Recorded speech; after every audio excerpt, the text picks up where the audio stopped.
పుట్టింది కాకపోయినా అది నా తోటి కోడలు అనే ఇంకా నేను మౌనంగా ఉంటే మంచితనం అనే మాటకే అర్థమే ఉండదు. బుసకొట్టే పాము తలని బద్దలు కొట్టే తీరాలి. క్రూర జంతువు అని తెలిసాక దాని గుండెల్లో గుణపన్ని దింపే తీరాలి. అర్చనా, వద్దమ్మా. జరిగిందేదో జరిగిపోయింది. నా మాట విని అదంతా ఒక పీడకలనుకుని మర్చిపో. ఎంత తేలిక చెప్పావమ్మా. జరిగిందంతా ఓ పీడకలనుకుని మర్చిపోవాలా? గతం గుర్తులేని నాకు నా భర్త ఎదురుగానే మరో పెళ్లి చేయడానికి సిద్ధపడ్డ ఆ పాపాత్మురాల్ని క్షమించి వదిలేయాలా?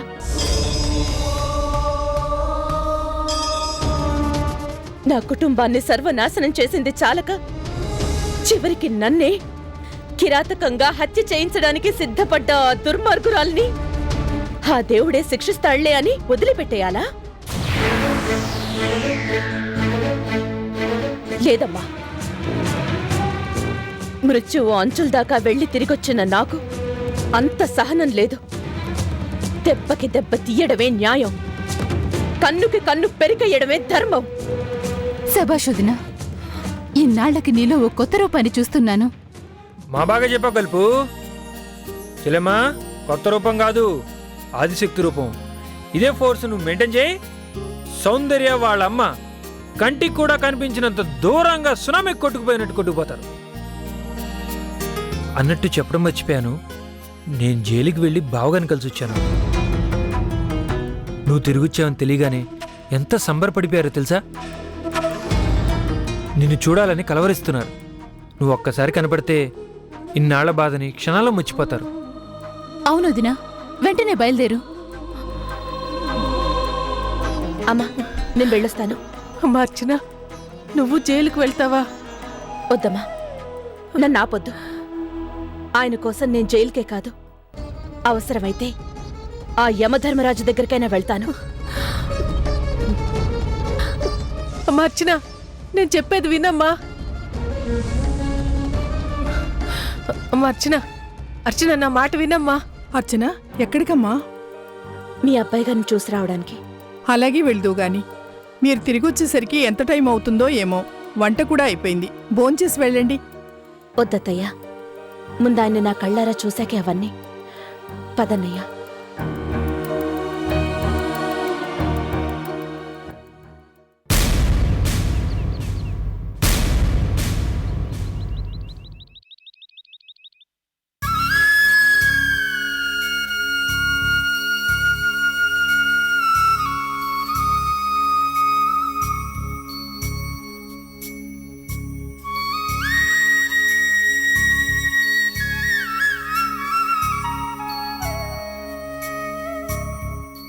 చెల్లెమ్మా,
ఏమండి?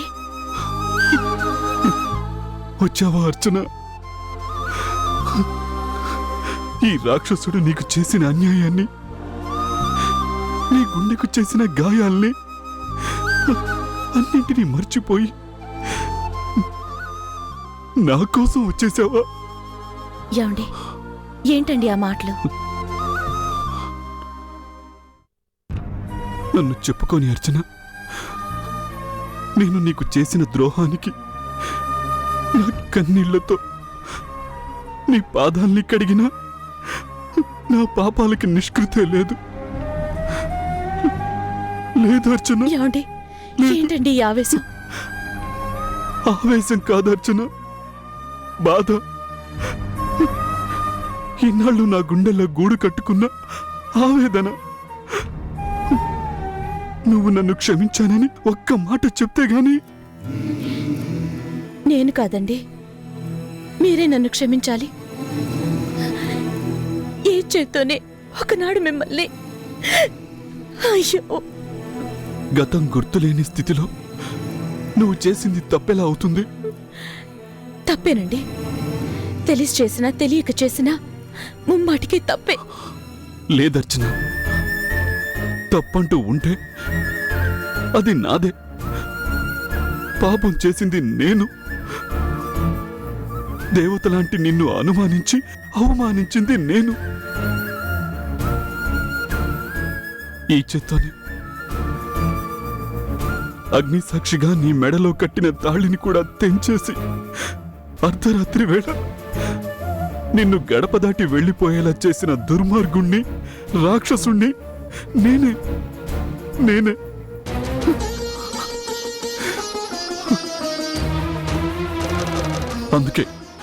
అందుకే ఆ రోజు అలా జరిగింది. ఆనాటి చెంపదెబ్బ, నేను చేసిన పాపాలకి ఘోరాలకి ఆ దేవుడు నాకు విధించిన శిక్ష అనుకున్నాను. అయ్యో, ఎలా భరించారండి? ఎందుకు కోరుకున్నారు? అప్పుడే నా 2 చెంపలు వాయించి నేనే నీ భర్తని అనే నిజాన్ని చెప్పేసుంటే ఇన్ని అనర్థాలు జరుగుండేవి కాదేమోనండి. భర్తని, ఆ మాటని చెప్పుకోవడానికే అర్హత లేనివాణ్ణి. నీ మెడలో తాళిని తెంచేసిన మరుక్షణమే నీ మీద అన్ని హక్కులు కోల్పోయిన వాణ్ణి. నా మీద అసహ్యంతోనే నువ్వు కొత్త జీవితాన్ని కోరుకుంటున్నావు అనుకున్నాను. నీ మనస్ఫూర్తిగా కళ్యాణ్ని పెళ్లి చేసుకోవాలని ఆశపడుతున్నావు అనుకున్నాను.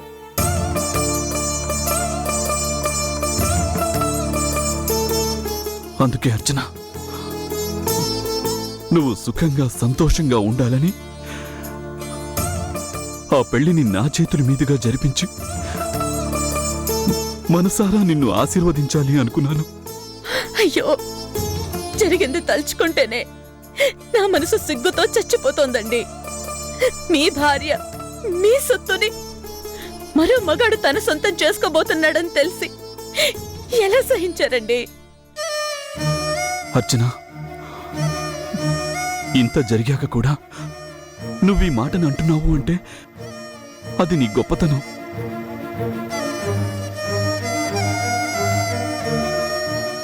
నువ్వు ఇంట్లోంచి వెళ్ళిపోయాకే నేను ఎంత పాపం చేశానో నాకు అర్థమైంది. ఆ సౌందర్య ఆడిన నాటకం వల్లే, చేసిన కుట్రల వల్లే మన మధ్య పూడ్చలేని అగాధం ఏర్పడింది అని తెలుసుకున్నాను. నిజం తెలిసాక నాలో నేనే ఎంతగా కుమిలిపోయానో, పశ్చాత్తాపంతో ఎన్ని నిద్రలేని రాత్రుల్ని గడిపానో నాకు మాత్రమే తెలుసు.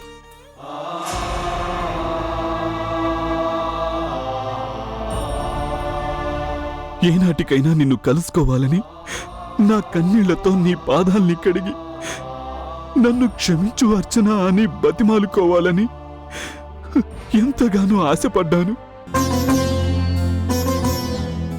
అనుకున్నట్టే ఆ రోజు నువ్వు కలిశావు.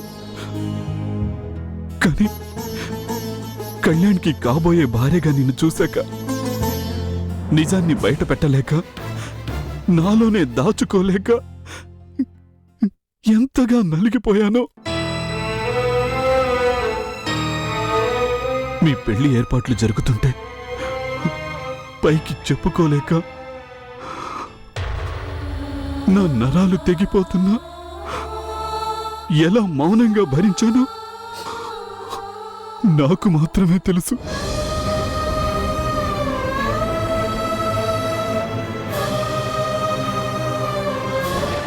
ఇనుప పిడికిళ్లతో గుండెని క్రూరంగా పిండేసే ఆ శిక్ష నేను నీకు చేసిన ద్రోహానికి ఆ దేవుడే నాకు విధించాడు అని సరిపెట్టుకున్నాను. లేదండి, గతం గుర్తులేని స్థితిలో ఉన్న నన్ను పతనం చేయాలని కంకణం కట్టుకున్న ఆ సౌందర్యే పెళ్లికి నన్ను పురిగొల్పింది. ఏది తప్పో ఏది ఒప్పో తెలియని సందిగ్ధంలో నేనుండగానే నా బతుకుని బండలు చేసి పగలబడి నవ్వాలనుకుంది. కాని మన అదృష్టం బావుండి ఆఖరి క్షణంలో నిజం తెలుసుకుని మీరు తిరిగి రావడంతో చివరికి నన్ను హత్య చేయించడానికి కూడా సిద్ధపడింది. ఆ నేరాన్ని అన్యాయంగా మీ మీదకి తోసి మిమ్మల్ని జైలు పాలు చేసింది. వదిలిపెట్టాను, దాన్ని అంత తేలిగ్గా వదిలిపెట్టాను. పగబట్టి పతనం చెయ్యాలి అనుకుంటే ఆ ఆడది పడే బాధ, వేదన, నరకం ఎలా ఉంటుందో ఆ రాక్షసికి అనుభవంలోకి వచ్చేలా చేస్తాను. మిమ్మల్ని కూర్చోబెట్టిన ఇదే జైల్లో నేను దాన్ని కూర్చోబెట్టకపోతే మృత్యు అంచుల దాకా వెళ్లి తిరిగొచ్చిన నా బతుక్కి అర్థమే ఉండదండి. చెల్లెమ్మా, ఆవేశంతో ఆ మాట నీ నోట పలికించాడు అంటే ఖచ్చితంగా ఆ దేవుడి తీర్పు కూడా అదే. బావా, ఇప్పుడు అర్థమైంది కదా? మర్చిపో, బాధ, కన్నీళ్లు అన్నీ మర్చిపో. ఇక నుంచి మీ ఇద్దరికి అన్నీ మంచి రోజులే. చెల్లెమ్మా, వెళ్దామా?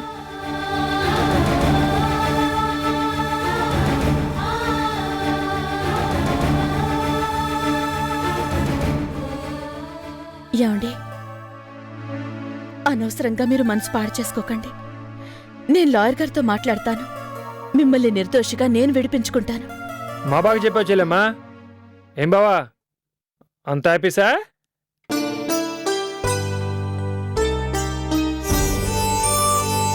వెళ్ళొస్తానండి.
నేను నమ్మను.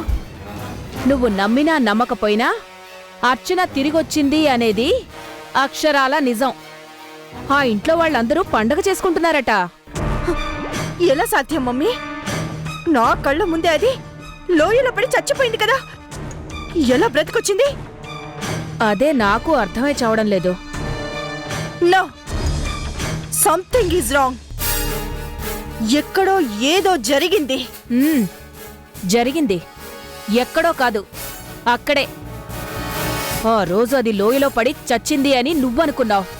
కాని ఈ భూమి మీద ఇంకా దానికి నూకలుండబట్టే బతికింది, క్షేమంగా తిరిగొచ్చింది. మమ్మీ, ఇప్పుడేం చేయాలి? ఒకవేళ అర్చన జరిగిందంతా బయట పెడితే, అందరికీ చెప్పేస్తే? అమ్మో! నేను విన్నదాన్ని బట్టి అర్చన తిరిగి రావడం మాత్రమే కాదు, ఇప్పుడు తనకి గతం కూడా పూర్తిగా గుర్తొచ్చేసిందట. నిజంగానా? నిజమో అబద్ధమో అక్కడికి వెళ్ళి చూస్తేనే కదా తెలిసేది. అవసరం లేదు.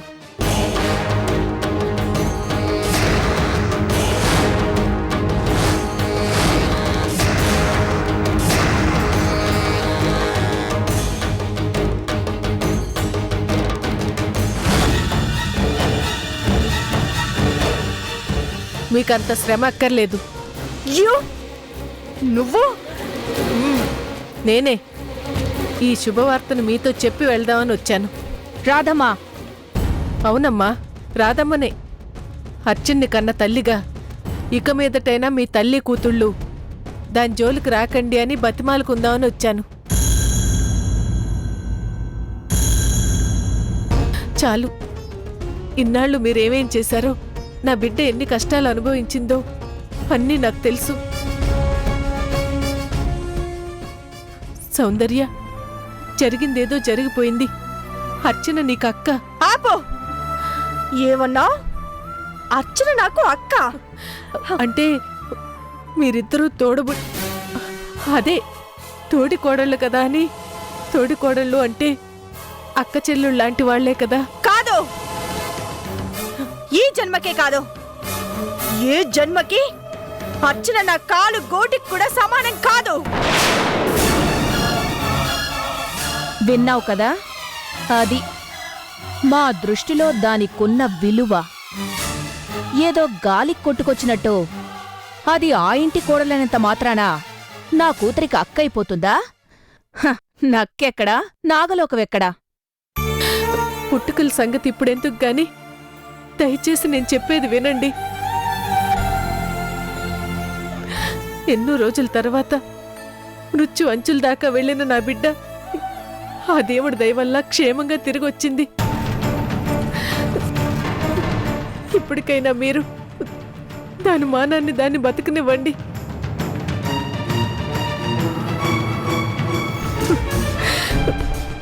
అమ్మ సౌందర్య, చిన్నదానివైనా నీకు చేతులెత్తి దండం పెడుతున్నాను.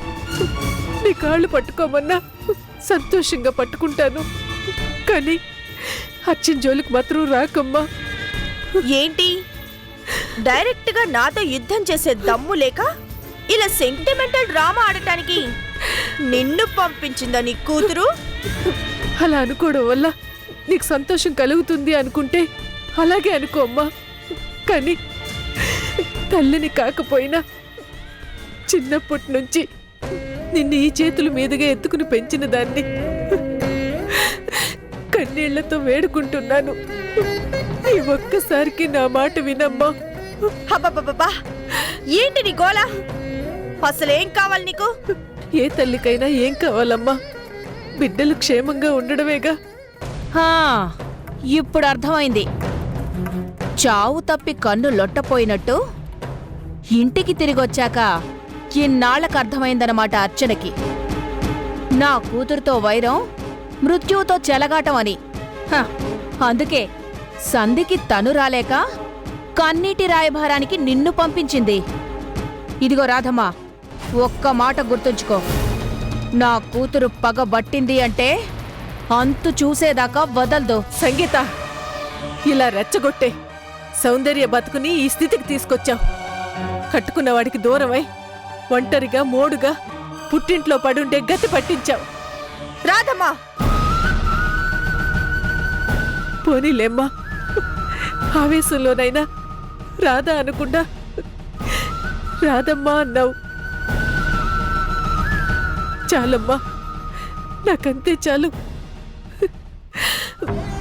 ఈ అమ్మ కాని అమ్మ మాట వింటావో లేదో నీ ఇష్టం. కానీ చెప్పడం నా ధర్మం కాబట్టి చెప్తున్నాను. ప్రేమతో ఈ లోకం మొత్తాన్ని గెలవచ్చు, కానీ పగతో ఒక్కళ్ళని కూడా జయించలేవు.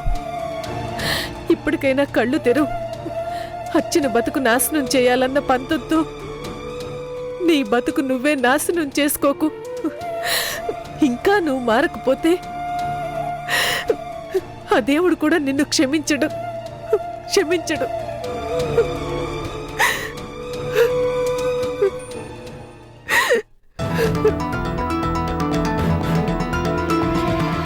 ఏంటి మమ్మీ ఇది? కాళ్ళు పట్టుకోవడానికి వచ్చిందా, క్లాస్ పీకడానికి వచ్చిందా? ఫ్రస్ట్రేషనే. మళ్ళీ నువ్వు ఎక్కడ దెబ్బ కొడతావో, నీ దెబ్బకి తట్టుకోలేక మళ్ళీ తన కూతురు ఎక్కడ గింగిరాలు తిరిగిపోతుందోనని ఫ్రస్ట్రేషన్. అందుకే ఏదో మాట్లాడాలని వచ్చింది, ఏదేదో వాగి వెళ్ళిపోయింది. దాని గొడవెందుకు గాని ముందు అర్చన సంగతి ఆలోచించు. అదే ఆలోచిస్తున్నాను మమ్మీ. శ్మశానంలోంచి శవాలు లేచి రావడం ఎంతటి అసాధ్యమో, నా కళ్ళ ముందే కాలిపోయిన అర్చన తిరిగి రావడం కూడా అంతే అసాధ్యం. ఈ ప్రపంచంలో అప్పుడప్పుడు అద్భుతాలు జరుగుతూనే ఉంటాయి. అర్చన తిరిగి రావడం కూడా అంతే. నో, నమ్మను. నా కళ్ళారా చూస్తేనే కానీ నమ్మలేను. మరైతే ఇంకెందుకు ఆలస్యం? వెంటనే బయలుదేరు. ఏది నిజమో ఏది అబద్ధమో నీ కళ్ళారా నువ్వే చూసి అప్పుడు చెప్పు.